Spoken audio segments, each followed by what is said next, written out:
Good morning, good afternoon at good evening sa inyong lahat mga kaibigan. Ang ating pag-aaralan sa video presentation na ito ay tungkol sa question document examination, and the topic will be presented in Q&A form with rationalization. So let's proceed to the first question.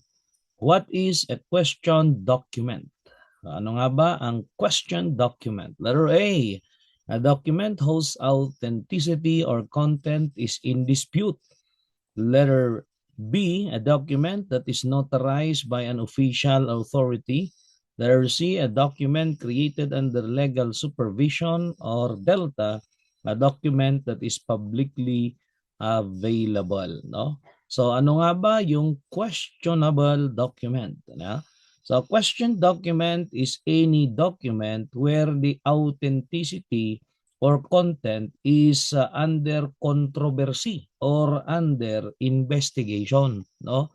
So bakit naman controversial? Because maybe there are alteration, yan, pwedeng may bura, yan, pwedeng may changes, or pwedeng questionable yung pong signature, ganon, okay? Or there are discrepancy that need to be verified through examination. At anong examination yon? Question document examination, syempre. So ang sagot po dito ay alpha, no? When we say question document, it refers to a document whose authenticity or content is in dispute. Yan ang pinakamalapit, ano? Or is under controversy or controversial. Bakit nga? Dahil maaaring may bura, yan, o kaya yung signature ay hindi po authentic or may mga discrepancy. At yan nga po yung subject for question document examination, no? Next question. What is obliteration in question document examination? So pag sinabi nga natin na obliteration sa question document examination, ano nga ba 'yon, ano? So letter A, scratching out text. Letter B, replacing the text. Letter C, misspelling words. Or Delta, blotting out writing. So unahin natin sa tanong, ano nga ba ang obliteration, no? Pag sinabi nating obliteration, it means covering the original text to make it invisible. Ito yung meron ng nakasulat, like for example, may nakasulat po doon na 1,000, gusto mong palitan, no, yung ilan sa mga text, yan. So gusto mong gawing or gusto mong tanggalin para hindi makita, ganyan. So you blot it out, that is considered as obliteration, mga kaibigan, no? Pwedeng haphazard, ayan, para hindi po makita, yan, no? So yan yung obliteration. So the answer for this question is delta. Okay? So if you will scratch out the text or you will remove some of the text, ito yung under po ng tinatawag nating erasure, no? Dalawa kasi ang klase ng erasure. Meron tayong tinatawag na abrasive or mechanical erasure. Yun yung matitigas na bagay, yan yung through yung erasure po ninyo ng lapis, gano'n, or pwede nyong any abrasive material, no? O mechanical device na pwede nyong gamitin to scratch out the text that is abrasive. Yung pangalawang klase ng erasure ay yung tinatawag na chemical, no? Yan. If you will replace the text naman, yan ang tinatawag nating alteration kasi meron pong changes. So pagka may changes kasi sa document, it is called alteration. Okay, so it's very clear. It is very clear that the answer for this question is delta. That is obliteration means covering, no, the original text to make it invisible by blotting out the original writing, no? Next question. How can an examiner verify handwritten marks in a question document, no? Letter A, by comparing it to known exemplars of handwriting. Bravo, by chemically erasing the marks for deeper analysis. Letter C, by consulting only historical records of similar marks. Or Delta, by immediately declaring it authentic. Declare mo na lang na authentic or fraudulent. Ano? Siyempre, hindi mo naman pwedeng i-declare na authentic or fraudulent without further examination.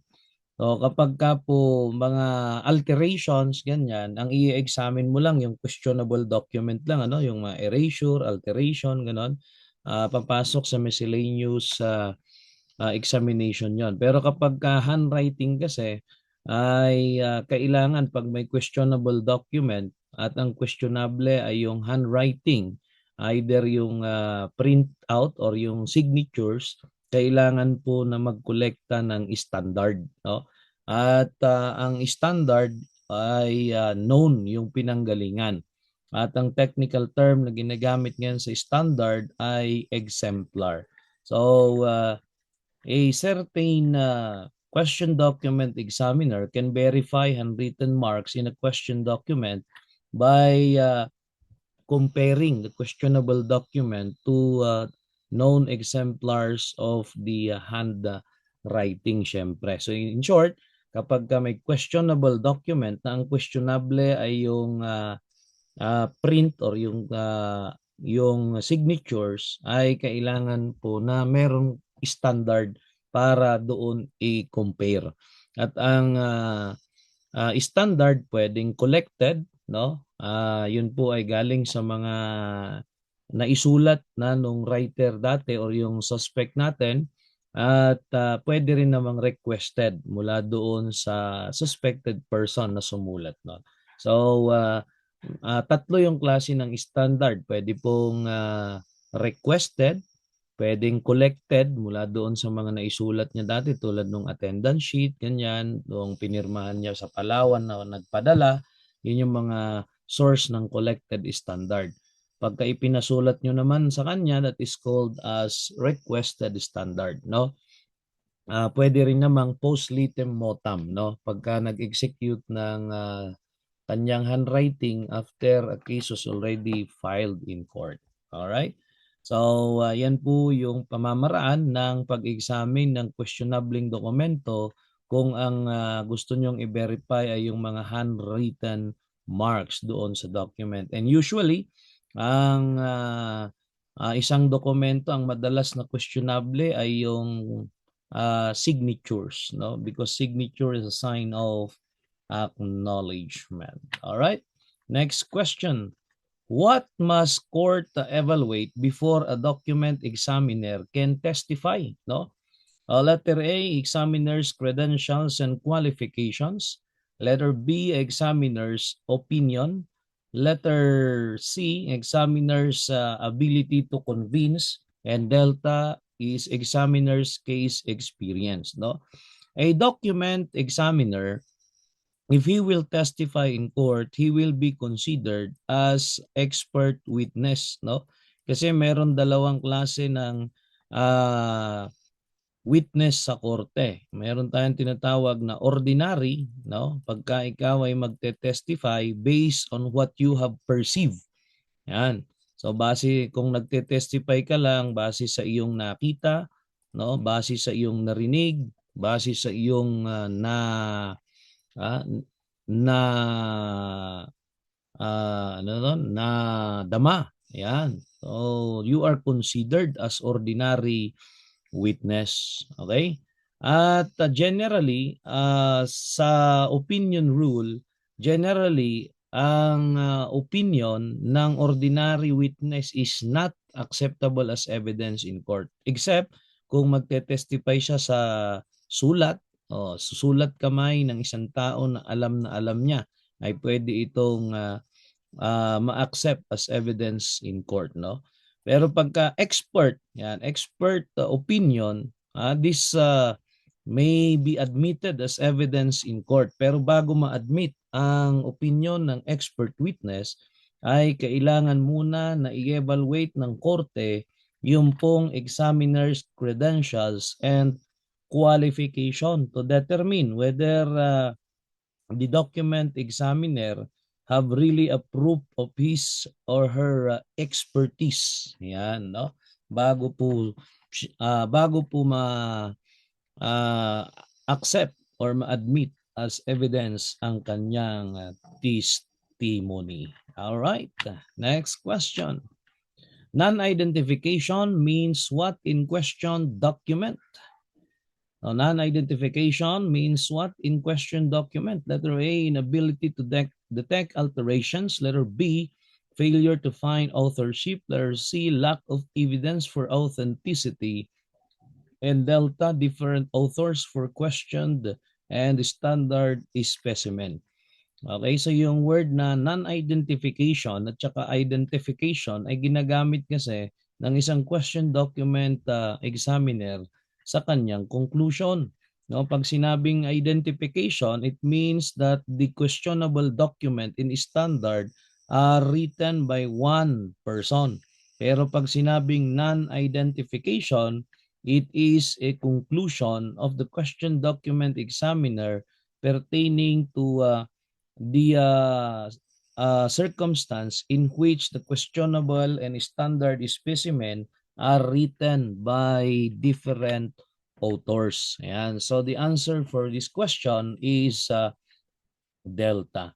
So when we say non-identification, it only means that the questionable document and the standard specimen are written by different individuals. All right, next question. Why qualification important for document examiner? No? Why is qualification important for a document examiner? Letter A, confirm the ability to testify in court.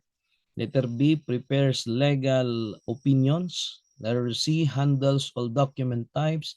And delta, notarizes the document. No? O bakit nga ba importante ang qualification bago maging isang document examiner, no?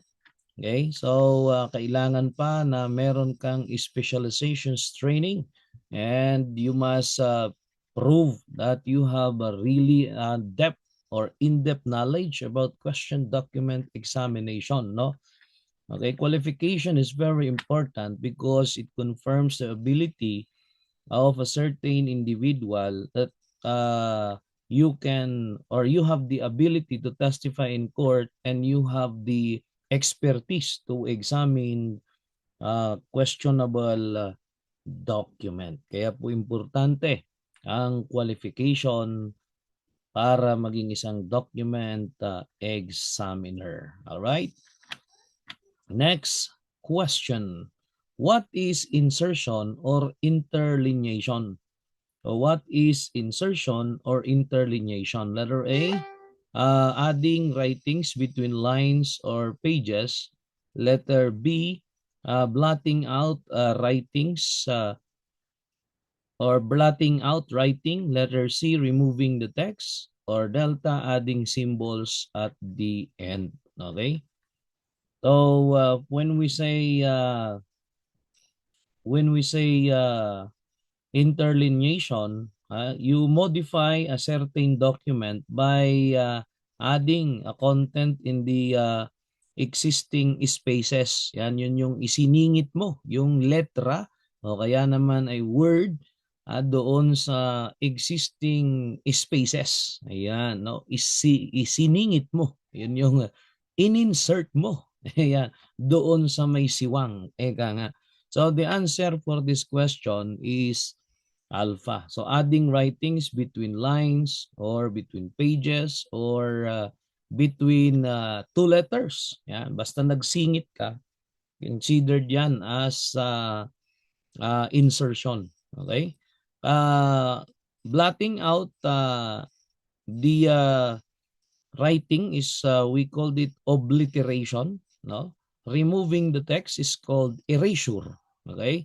Pagka nag-add ka ng symbol doon sa dulo naman, it is called addition naman. Pagka sa dulo ng sentence ka nag-add. Okay? Pero pag isiningit mo ang isang letra, o kaya naman isang word in between the spaces, that is technically termed as insertion or interlineation. All right. Next question. What describes an erasure in a document?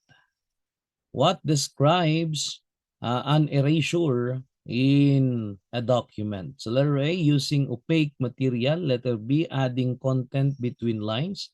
Letter C, blotting out writing. And delta, removing writing physically or chemically. No?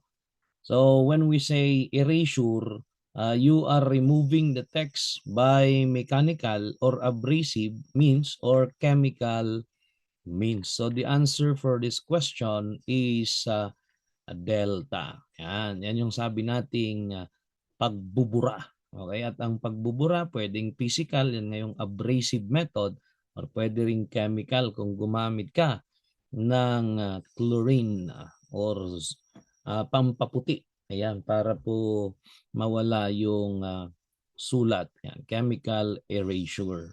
All right? So when you add content between lines, ano tawag natin? Interlineation, no? Pagka nag-blot out ka, obliteration. Next question. Least damaging method for deciphering charred document. Yeah, so what is the least damaging method for deciphering charred document? Letter A, photographic methods. Letter B, UV exposure or ultraviolet exposure. Letter C, chemical reagents. And delta is fuming with iodine. Yan. So pagka gumamit kasi ng chemical ay pwede pong masira, no? So the most common method of deciphering charred writing without damaging the charred document is through photographic method using a special light na infrared light, no?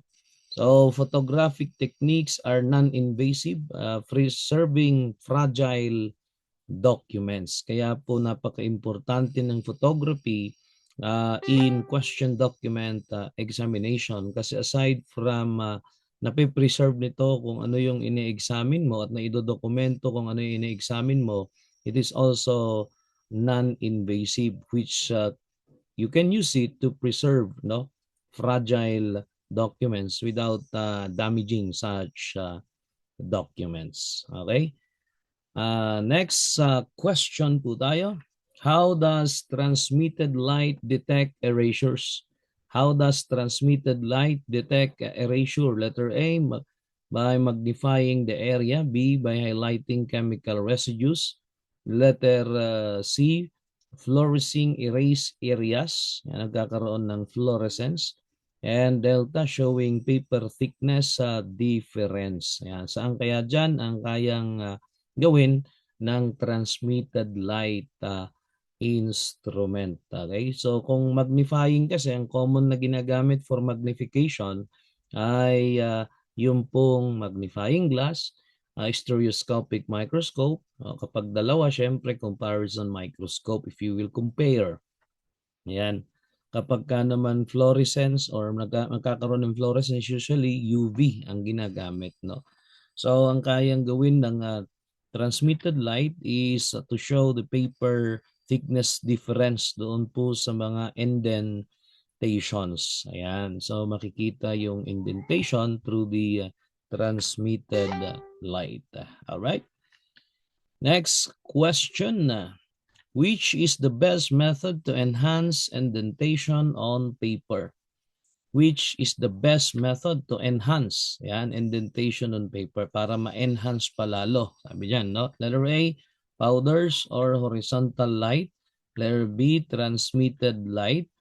Letter C, UV light. And delta is infrared light.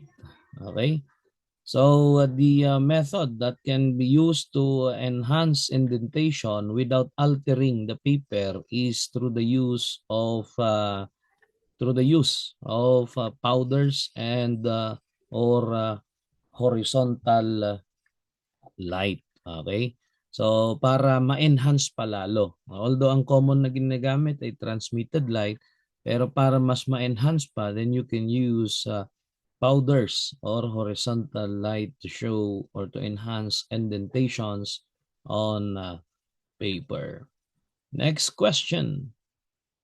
Which is the best method to confirm mismatch serrations in a document? So letter A, photographic methods. Letter B, microscopic examination. Charlie is oblique light or delta transmitted light. Okay? So kapag may mga maliliit na gusto nyong tingnan tulad po ng serrations ng writings, no? Or sobrang liliit na bagay, abay syempre kailangan po ninyo ng visual device na pwedeng mag-enhance doon po sa ating visual capability. Ayan. So, syempre, ang pwedeng gamitin in order for us to examine the mismatch na pwedeng nakita ng mata pero hindi siya gaanong visible, you can confirm it through the use of microscopes. Okay? So, pwedeng gamitan po ng microscope in order to enlarge the small details in the mismatch serrations. Kasi yun naman ang gamit ng microscope to enlarge small or minute object. All right? Next question. What is an advantage of infrared over ultraviolet examination? So what is an advantage of infrared over ultraviolet examination? So letter A, it works in darkness. Letter B, it reveals ink difference to UV or ultraviolet. Letter C, enhance embossed impressions. And delta illuminates writing directly. Okay? So, ano nga ba yung pong advantage ng infrared over ultraviolet examination ay ito pong ink difference, no? So it reveals ink difference invisible to UV, no? Especially yung age ng document ay nagkakaroon or pwedeng gamitan ng infrared luminescence or infrared reflectance. Okay, at makikita yung magkaiba yung or makikita sa infrared na magkaibang date yung paglagay nung sulat doon sa isang dokumento, no? Kung may alteration yon, no? So that is the advantage of infrared over ultraviolet. And usually pag infrared ay ginagamit kasi yan sa mga charred documents. All right? Then next question. Why is a reference collection of inks important? Bakit importante po yung pagkolekta ng magiging reference collection, especially yung sa ink analysis, no? So letter A, to ensure documents are notarized properly. Letter B, to streamline the process of examining seals. Letter C, to minimize the need for professional expertise. And delta, to identify inconsistencies in disputed documents, no? So, yung reference collection kasi na yan ay mga collection ng ink, collection ng mga papel, gano'n na na-manufacture ng iba't ibang dates. Okay, ngayon, kapag may questionabling dokumento at gusto mo na pag-aralan yung ink na ginamit, whether dalawang ink yung ginamit doon sa isang dokumento, o kaya po doon sa typewriter, dalawang magkaibang carbon yung ginamit, ay po pwede pong ma-check through the use of reference collection. Okay? So, ganon, no? So, the answer for this question is delta. No? The importance of the reference collection of ink is to identify inconsistencies in documents. Kung for example may nagki-claim na yung document ay na-prepare ng 1970s, tapos titingnan yung kaparehas na dokumento na naisulat sa ganong time, no? So pwedeng i-compare doon, no, para makita kung meron ngang inconsistencies. Okay? So ink can reveal inconsistencies, aiding in determining the document authenticity, especially yung age ng document. All right? Next question, what principle from People versus Moreno establishes a receipt significance in court?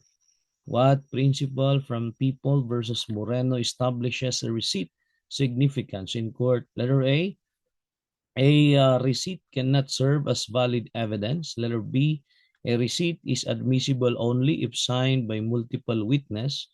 Charlie, a receipt cannot be challenged under any circumstance. Or Delta, a receipt is considered a written document that establishes a right or obligation. Okay, so ano nga ba yung principle that was derived from People versus Moreno about receipt, no? That is ano ba yung classification po ng resibo? Yan.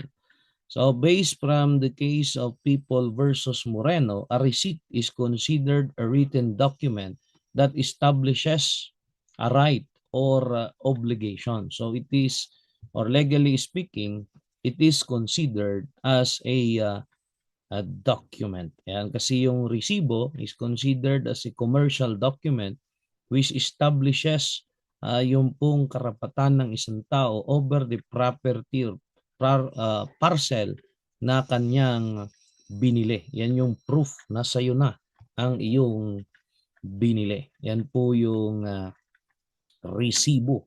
Yan. Next question. What is the primary role of a deed of sale in forgery case based on the case of People versus Niluskin?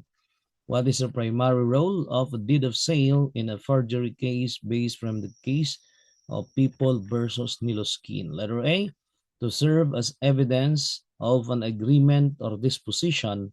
Letter B, to establish the history of property ownership. Letter C, to challenge the validity of existing law. And Delta, to represent only partial terms of sale. Okay, so the primary role of deed of sale is to serve as evidence of an agreement or disposition, mga kaibigan, that is based on the case of People versus Niluskin. Ayan, yan yung magiging proof mo na ibinebenta na sa iyo or nagkaroon kayo ng agreement, no, tungkol sa isang pagbebenta at pag-receive ng pera bilang kabayaran ng pagbebenta, syempre. Okay. Next question. How is an unsigned business contract classified? Kasi meron po tayong 5 klase ng dokumento. Meron tayong private document, public document, official document, commercial document, and syempre yung pong electronic document. So how will you classify unsigned business contract? So kontrata pero hindi pa or wala pang mga signatories. Yan. So it is considered as a private document, no? As it lacks notarization. Ayan, no? So pag sinabi kasi nating electronic document, ano ba 'yon? It exists in digital form tulad ng email, Gmails, ayan.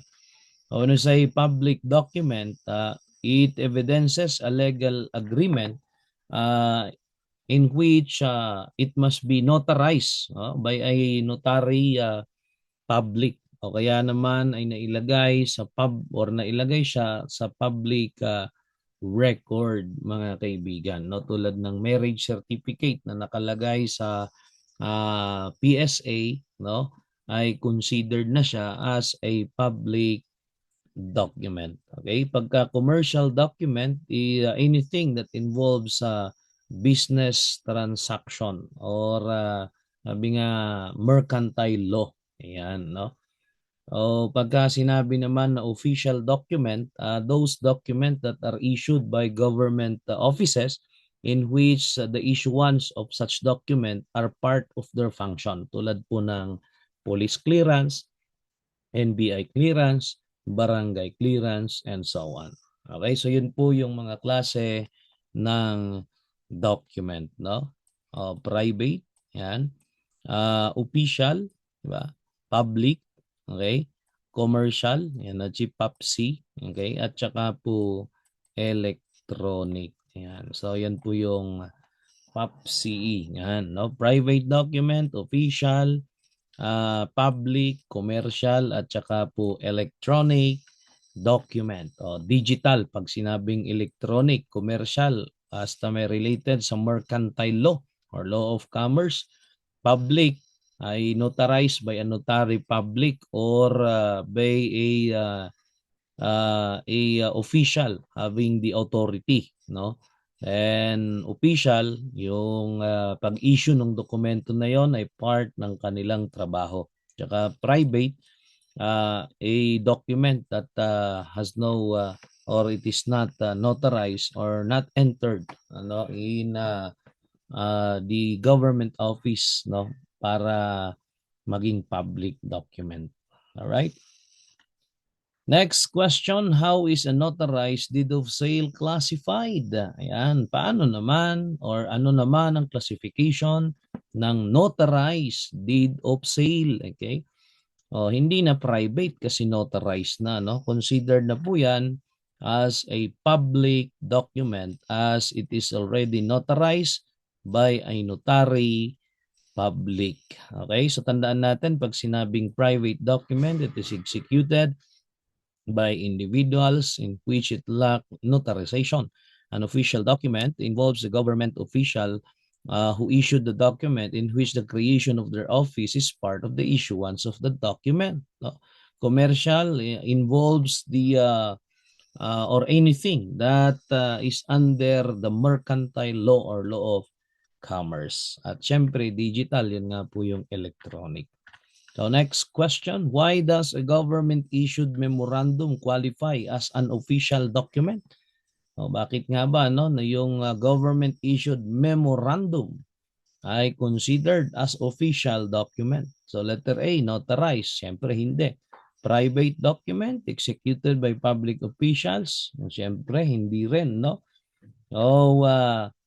Nagiging official document, yung pong memorandum issued by government since issuance of that is part of their powers and functions. So nagiging official document, no? So official or the memorandum is qualified as an official document since it is issued by government in which it is part of their duties. All right. Next question. How is a notarized affidavit written abroad classified? O notarized affidavit. Okay? So letter A, electronic. Hindi naman sinabing digital. No? Letter B, a public document as it records an official act.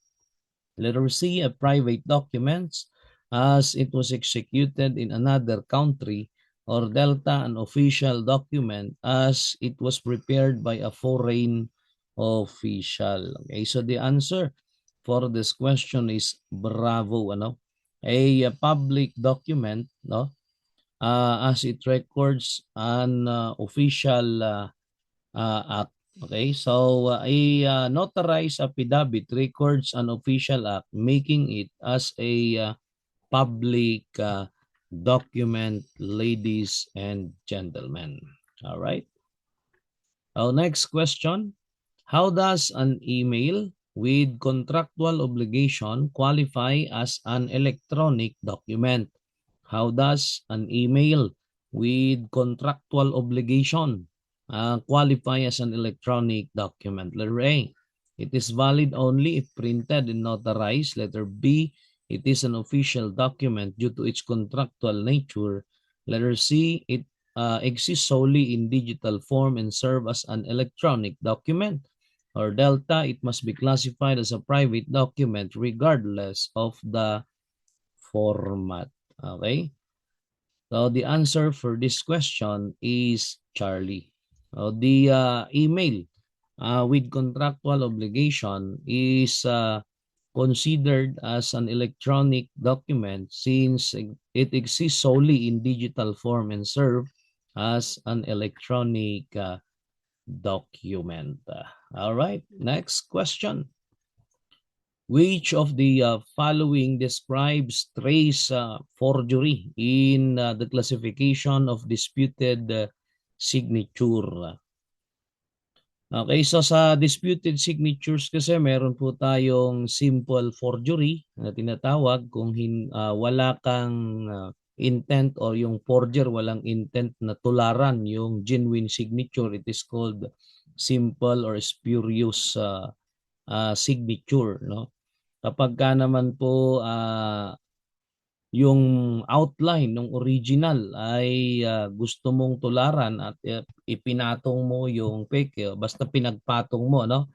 No, pinagpatong mo yung original at yung fake bago mo tinularan yung original document, it is considered as trace forgery. Kapag ka naman po pinagpraktisan mo yung model signature, ayan, tapos tinularan mo, okay, ang tawag doon ay simulated forgery. Ayan, no? So, when we say trace forgery, ano nga ba yon mga kaibigan? No? So, a trace forgery involve using an authentic signature as a template, often by physically tracing over or under it. Okay, pwede kasing mag-trace through transmitted light, carbon process, or indentation process. Okay, so ano nga ba ang trace forgery dito? Letter A, signature written illegibly to conceal its authenticity. B, a signature that matches the style of a fictitious person. Charlie, a forged signature created by tracing over an authentic signature. And Delta, a signature copied from genuine source and replicated freehand. The answer for this question is Charlie, no? Charlie. Kasi pagka po trace kasi, yan yung sabi ko nga, basta pinagpatong yung original at saka yung fake. Kahit ano ang nasa ibabaw, pwede kasi sa transmitted light process, yung fake yung nasa ibabaw. Pero pag indentation, carbon process, ganon, yung original nasa ibabaw tapos ididiin mo para po sa ganon bumakat, no? So yan yung trace forgery na tinatawag po natin. Okay, pagka naman hindi mo tutularan yung original signature or authentic signature, simple or spurious naman po 'yan, ano? Pagka naman po mayroon kang model tapos kinopya mo by freehand yan, yan yung tinatawag natin na simulated freehand forgery. Yan ang pinaka or isa sa pinaka-common na klase ng forgery, ng freehand. Okay? Next question. Which of the following is an example of question document involving fraudulent alterations? Yan. So which of the following is an example of question document involving fraudulent alterations? So letter A, a typewritten document containing unknown authorship. Letter B, a holographic will written entirely by testator. Letter C, a document with erased and rewritten dates.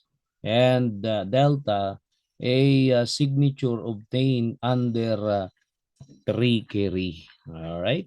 So may changes. Okay? So that is of course Charlie. Kasi pag sinabing alteration, di ba, meron pong changes. Okay? So anong ginawa? Binura tapos binago yung date. So there is changes in the document. That is called alterations, ladies and gentlemen, no? Oh, ito, holographic will, a document written and signed by one person, no? Yan, without notarization by notary public, no? So when we say fraudulent alterations, it may refer to changes like erasure, overwriting, rewriting a certain portion of a certain document. Yan. Basta meron kang binago doon sa part ng document, it is considered as alteration. All right. Next question, what is the defining characteristics of simple or spurious signature? So what is the defining characteristics of a simple or spurious? Letter A, trace from genuine signature o trace signature na yan or trace forgery. Ano? Letter B, it is deliberately written to be illegible. Letter C, it is created to match the style of a fictitious person. Or delta, it is randomly written signature and no attempt to mimic or to copy the genuine one. So the answer for this question is delta. When we say spurious or simple signature, the forger have no intention to mimic or to copy the genuine or original or the genuine signature. No, so spurious signature is a fabricated signature and doesn't attempt to imitate the genuine one. Okay, next question. What is the key difference between a holographic will and notarial will? What is the key difference between a holographic will and notarial will? Letter A, a notarial will is unsigned while a holographic will is always signed. Letter B, a holographic will is signed by notary public while notarial will is not. Letter C, a holographic will is unwritten by the stator while the notarial will is unwritten and witnessed by one person. Letter D, a holographic will is written entirely by the testator, no? Testator's handwriting, while notarial will require 3 witnesses and notarization. So the answer for this question is delta. No, when you say holographic will, the will is written or handwritten by the testator and pinirmahan na rin niya. No, pag sinabing notarial will, it requires 3 witness and it requires the notarization of a notary public. All right. Next question. An expert determines that specific handwriting features are highly unlikely to occur by chance in different writers. Which ASB step does this relate to? No? So kapag yung question document examiner ay tinitingnan na yung specific handwriting features, no, ibig sabihin ang iyong tinitingnan na po dito ay yung pong similarities at saka po difference, no? So kapag kasi analysis, pagka may question document, titingnan mo lang yung pong mga class and individual characteristics, pero hindi pa different writers since yung questionable pa lang yon, no? Ganon. Pagka naman andun na yung standard and titingnan mo lang yung i-compare mo siya, that is called comparison. Pero kapag titingnan mo yung similarities and difference or specific handwriting features, ay papasok na po sa evaluation, mga kaibigan, no? So evaluation and question document examination involves determining the likelihood that a certain features could occur randomly in handwriting samples, and it also includes the evaluation of the similarities and difference ng mga specific handwriting characteristics or yung mga habits ng writers, no? So yan po yung evaluation, no? So tatandaan po natin yung A is B, yung A is for analysis. So if there is a questionable document, titingnan mo lang at i-analyze mo kung ano ang parte na questionable, okay? At titingnan mo rin kung bakit nga ba questionable ang isang dokumento. After ng analysis at meron ka ng standard, then pwede mo nang i-compare, no?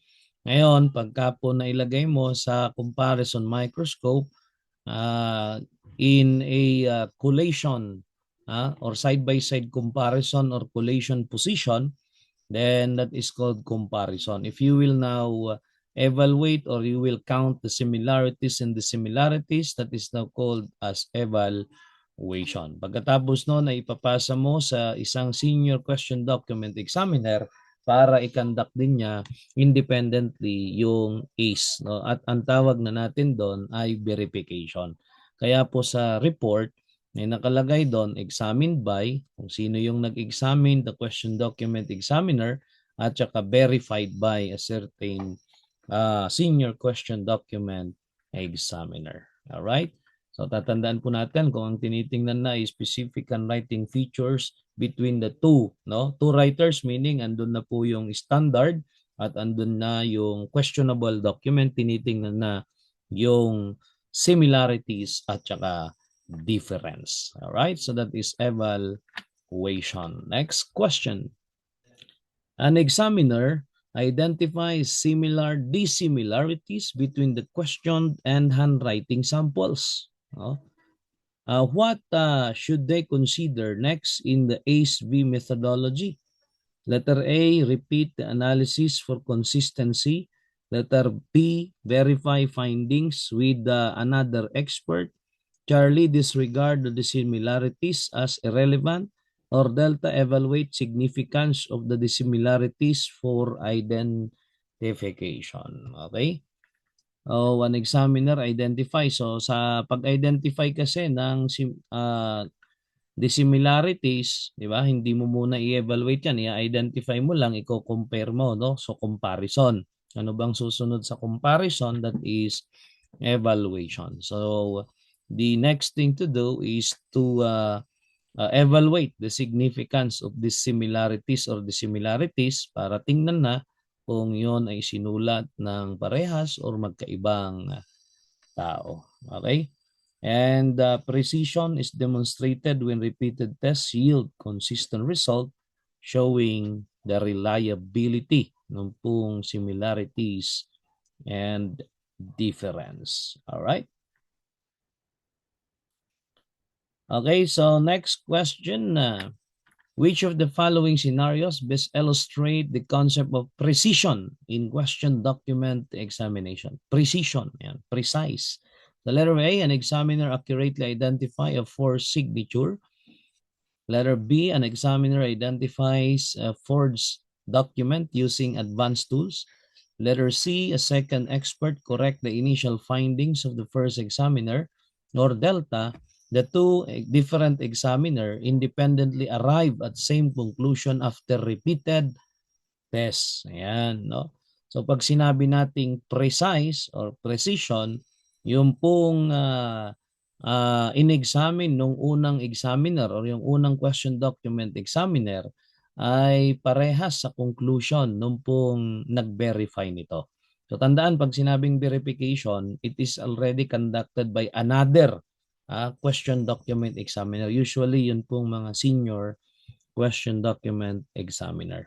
Okay?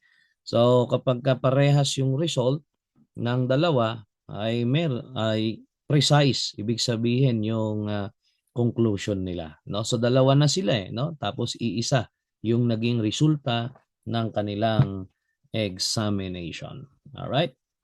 Next question. In applying ACE-B, why is verification by another expert is important? Okay? In ACE or in applying ACE-B, why is verification by another expert is important? Letter A, it simplifies the process of comparison. Letter B, it eliminates the need for analysis and evaluation. Charlie, it provides new evidence for handwriting identification. Or Delta, it ensures the results are accurate and free from bias. Okay, so bakit nga ba kailangan nung V na yon, ano, na sa ACE-B kailangan pa ng verification? So the purpose is to ensure the result are accurate, no, or precise, sabi nga natin, and free from bias, since dalawang examiner, kahit na yung isa may bias, siyempre maka-counter check pa nung pangalawa or nung magbe-verify. So that is the main reason or that is the main importance of verification sa question document examination. Okay, next question. Which of the following best describes the role of the document examiner? Which of the following best describes the role of document examiner? Letter A, a professional who identify handwriting and other document-related issues scientifically. Letter B, a legal advisor who prepares document for court presentation. Or Charlie, a professional who examine fake and genuine currency bills. And Delta, specialist in criminal handwriting cases only. All right. So bago natin sagutin ito, sino nga ba ang isang question document examiner, no? When we say question document examiner, those people who scientifically analyze handwriting and document authenticity, pwedeng printed, pwedeng typewritten, ganon, ano?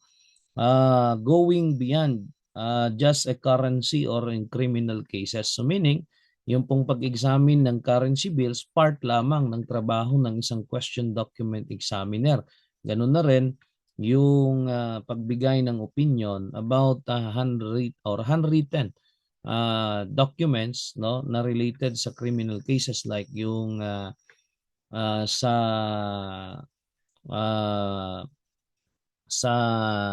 no tawag natin doon yung pag nagpakamatay ay meron siyang sulat. Ayan.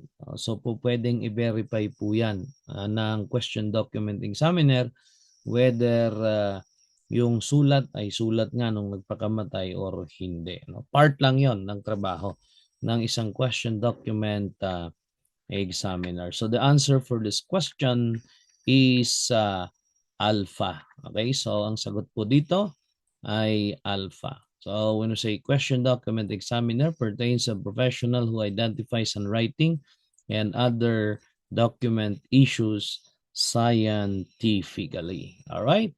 So yung video presentation na ito ay pagpapatuloy sa part 2. Kaya subaybayan po yung ating pag-upload ng part 2 ng video presentation na ito. Maraming salamat sa inyong walang tawang pagsubaybay at pakikinig at panonood sa ating video presentation. At sana ay meron kang natutunan. Thank you very much. Good day and mabuhay tayong lahat.